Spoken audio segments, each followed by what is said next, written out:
Innal hamdalillah nahmaduhu wa nasta'inuhu wa nastaghfiruh wa na'udzu billahi min shururi anfusina min sayyiati a'malina.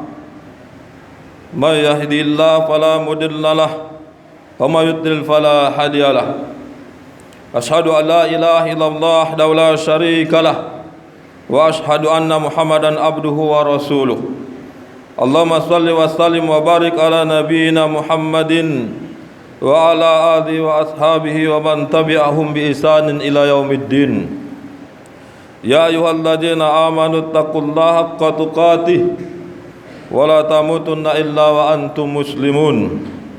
Ya ayyuhan nasu taqu rabbakumul ladzi khalaqakum min nafsin wahidah wa khalaqa minha zawjaha wa bassa minhuma rijalan katsiran wa nisaa'a wattaqullaha alladzi tasaaluna bihi wal arham innallaha kana 'alaikum raqiba. Ya ayyuhalladzina amanu taqullaha qulu qawlan sadida yuslih lakum a'malakum wa yaghfir lakum dzunubakum wa may yuti'illaha wa rasulahu faqad faza fawzan 'azima. Jamaah Jumat hafizakumullah. Hari ini kita berada pada Jumat kedua bulan Muharram 1444 Hijriah. Sungguh segala puji hanya milik Allah yang telah menganugerahkan kita umur panjang sehingga bisa memasuki tahun baru hijrah ini.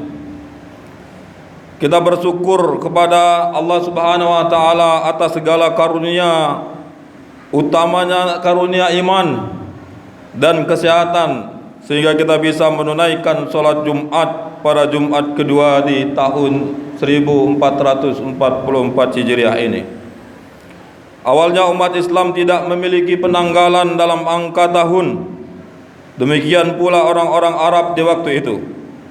Mereka menyebut tahun dengan peristiwa besar yang terjadi di dalamnya. Maka ada tahun gajah karena di dalamnya terjadi peristiwa pasukan gajah yang akan menyerbu Ka'bah. Ada tahun Fijar karena di dalamnya terjadi perang Fijar. Ada pula tahun Nubuwah karena tahun itu Rasulullah menerima wahyu. Hingga kemudian di masa kepemimpinan Umar bin Khattab radhiyallahu anhu, ketiadaan angka tahun membuat sebagian pejabat pemerintahan kesulitan. Gubernur Basrah Abu Musa al-Ansari radhiyallahu anhu kepada Amirul Mukminin Umar bin Khattab, wahai Amirul Mukminin, telah datang surat Anda kepada kami, tetapi kami kesulitan menindaklanjutinya. Dalam surat tersebut tertulis bulan Sya'ban, namun kami tidak tahu apakah yang dimaksud adalah Sya'ban tahun ini atau Sya'ban tahun kemarin. Mendapati masalah ini, Umar merasa perlu menetapkan angka tahun. Beliau lantas meminta para sahabat mengusulkan penetapan tahun. Banyak usulan waktu itu, tetapi singkatnya Umar menerima usulan tahun pertama kalender Islam adalah tahun hijrah. Maka penanggalan Islam disebut kalender Hijriah dan semangatnya adalah semangat hijrah. Mari kita lihat apa makna hijrah itu. Jamaah Jumat hafizakumullah, tahun pertama dalam kalender Islam adalah tahun hijrah, yaitu hijrahnya Rasulullah SAW dan para sahabatnya dari Mekah ke Madinah. Saat itu hijrah menjadi wajib bagi kaum muslimin, sebagaimana firman Allah Subhanahu wa taala di dalam surat An-Nisa ayat yang ke-97. A'udzu billahi minasyaitonir rajim. Innal ladzina tawaffahumul malaikatu zalimi anfusihim qalu fima kuntum qalu kunna mustad'afina fil ard qalu alam takun ardullah wasi'atan faduhajiru fiha faulaika ma'wahum jahannam wa sa'at masyira. Sesungguhnya orang-orang yang diwafatkan malaikat dalam keadaan menganiaya diri sendiri, kepada mereka malaikat bertanya, dalam keadaan bagaimana kamu ini? Mereka menjawab, adalah kami orang-orang yang tertindas di negeri Mekah. Para malaikat berkata, bukankah bumi Allah itu luas sehingga kamu dapat berhijrah dari bumi itu? Orang-orang itu tempatnya neraka jahanam, dan jahanam itu seburuk-buruk tempat kembali.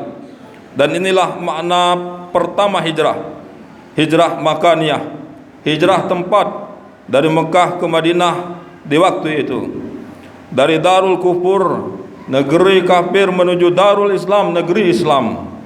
Maka ketika Mekah sudah futuh dan menjadi negeri Islam, kewajiban hijrah dari Mekah itu pun terhapus, sebagaimana apa yang disabdakan oleh Rasulullah sallallahu alaihi wasallam, la hijrata ba'dal fathi. Tidak ada kewajiban hijrah sesudah futuh Mekah. Maka makna kedua hijrah adalah hijrah maknawiyah, hijrah mentalitas. Inilah yang seharusnya selalu kita miliki, terlebih saat momentum tahun baru Hijriah seperti sekarang ini. Semangat hijrah maknawiyah. Hijrah maknawiyah artinya adalah hijrah atau meninggalkan larangan Allah Subhanahu wa taala, sebagaimana sabda Rasulullah sallallahu alaihi wasallam, al-muslimu man salimal muslimuna bin lisanihi yadayhi wal muhajiru man hajara ma anhallahu anhu.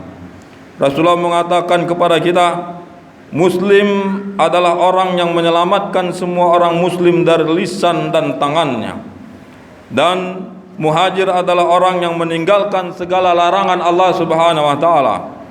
Lalu kita lihat secara rinci, hijrah maknawiyah ini memiliki 6 bentuk. Yang pertama adalah hijrah dari jahiliyah kepada Islam. Allah mensifati kondisi jahiliyah yang orang-orang Arab sebelum Islam dengan istilah dolalul mubin, kesesatan yang nyata, seperti yang Allah firmankan, a'udzubillahi minasyaitonir rajim, huwallazi ba'atsa fi ummiyina wa rasulan minhum yatlu alaihim ayati wa yuzakkihim wa yuallimuhumul kitab wal hikmah wa in kanu min qablu lafi dalalim mubin. Allah mengatakan kepada kita, Dialah yang mengutus kepada kaum yang buta huruf seorang rasul di antara mereka, yang membacakan ayat-ayatnya kepada mereka, mensucikan mereka dan mengajarkan mereka kitab dan hikmah as-sunnah. Dan sesungguhnya mereka sebelumnya benar-benar dalam keadaan kesesatan yang nyata. Buya Hamka dalam tafsir Al-Azhar menjelaskan, di antara bentuk kesesatan nyata yang terjadi di Mekah saat itu adalah menguburkan anak perempuan hidup-hidup, orang kaya memeras orang miskin dengan riba, menyembah berhala, perang antar kabilah. Jahiliyah mutlak kini sudah tidak ada. Diutusnya Rasulullah telah mengakhiri masa itu. Namun jahiliyah modern dalam berbagai bentuknya masih ada. Segala yang bertentangan dengan Islam adalah jahiliyah, dan ketika seseorang meninggalkan kejahilihan menuju Islam, maka hakikatnya ia sedang berhijrah. Kejahilian juga bisa berupa sikap dan tutur kata. Abu Dzar Al-Ghifari pernah berselisih pendapat dengan Bilal. Terpancing emosi, ia sampai mengatakan kepada Bilal, "Wahai anak wanita yang berkulit hitam." Ketika Bilal mengadukan kepada Rasulullah SAW, beliau bersabda kepada Abu Dzar, "Wahai Abu Dzar, engkau telah menghinakannya dengan merendahkan ibunya. Di dalam dirimu terdapat sifat jahiliyah." Seketika Abu Dzar menangis, "Wahai Rasulullah, beristighfarlah untukku, mintakanlah ampun dari Allah untukku." Abu Dzar kemudian kepalanya di atas tanah yang dilalui Bilal. Lalu Bilal, dia mengatakan kepada Bilal, "Bilal, injaklah kepalaku, injak kepalaku sebagai balasan atas perkataanku." Namun Bilal tak melakukannya, ia memaafkan Abu Dzar. Jika sahabat sekelas Abu Dzar yang terpancing emosi saja dikatakan Rasulullah masih ada sifat jahiliyah, sebagaimana dengan kita, karenanya kita sangat butuh berhijrah dari sifat-sifat jahiliyah itu. Yang kedua, hijrah dari kekufuran kepada iman. Kekufuran adalah lawannya iman. Orang yang meninggalkan kekufuran menuju iman pada hakikatnya adalah orang yang berhijrah, apapun bentuk kekufurannya. Orang-orang jahiliyah, mereka kufur kepada Allah. Mereka meyakini Allah adalah pencipta langit dan bumi, tetapi hanya sebatas itu. Ketika mereka meminta rezeki, mereka meminta kepada berhala. Ketika berdoa, mereka berdoa kepada berhala. Ketika menyembelih hewan kurban, mereka mempersembahkannya untuk berhala. Maka kita patut memeriksa bagaimana kondisi iman kita. Sudahkah kita meyakini sepenuh hati bahwa Allah Maha Pemberi rezeki? Dengannya kita merasa tenang bahwa rezeki kita sudah dijamin oleh Allah Subhanahu wa taala. Maka kita selalu mengambil jalan halal dalam menjemput rezeki. Yang ketiga, hijrah dari syirik kepada tauhid. Lata, Mana, Uzza, Hubal, 4 berhala terbesar yang disembah pada masa Arab jahiliyah. Tetapi bukan mereka saja.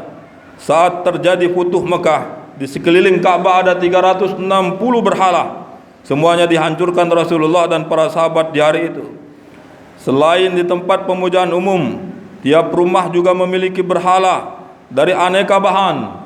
Umar bin Khattab pernah tersenyum sendiri ketika ditanya oleh sahabat lain. Dia menjawab, "Dulu kami punya berhala yang terbuat dari tepung. Ia kami sembah. Lalu ketika lapar dan tidak menjumpai makanan, maka kami masak berhala itu dan kami makan." Namun syirik bukan hanya sekedar syirik besar. Ada syirik kecil yang berupa riya. Ada syirik yang samar bernama syirik khafi. Rasulullah SAW mengajarkan kepada kita untuk berdoa kepada Allah, memohon perlindungan dari syirik yang jelas dan memohon ampunan dari syirik yang samar. Allahumma inna na'udzubika min an nusrika bika syai'an na'lamu wa nastaghfiruka lima la na'lamu. Ya Allah, sesungguhnya kami berlindung kepadamu dari menyekutukanmu dengan sesuatu yang kami ketahui, dan kami memohon ampun kepadamu atas apa yang tidak kamu ketahui. Yang keempat, hijrah dari kebatilan kepada kebenaran. Segala hal yang bertentangan dengan Islam adalah kebatilan. Sebab kebenaran al-haq tidak lain adalah Islam. Islam mengajarkan menutup aurat. Ini adalah kebenaran. Sebaliknya seruan untuk mengumbar aurat adalah kebatilan. Ketika kita menutup aurat, tidak lagi membuka aurat, sesungguhnya kita telah berhijrah. Menikah adalah ajaran Islam. Laki-laki sebagai suami dan wanita sebagai istri. Maka paham yang mengajarkan perkawinan sejenis adalah kebatilan. LGBT adalah kebatilan.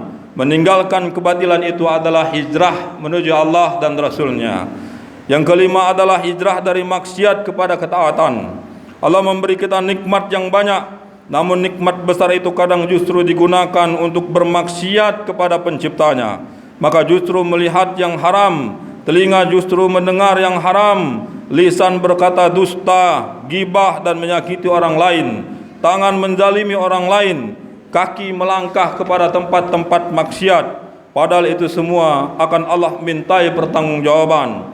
Di dalam surat Al-Isra ayat yang ke-36 Allah mengatakan kepada kita, "Innas am awal basara wal fuadaka kullu ulaika kana anhu mas'ula." Sesungguhnya pendengaran, penglihatan dan hati semuanya itu akan diminta pertanggungjawaban dari Allah Subhanahu wa taala.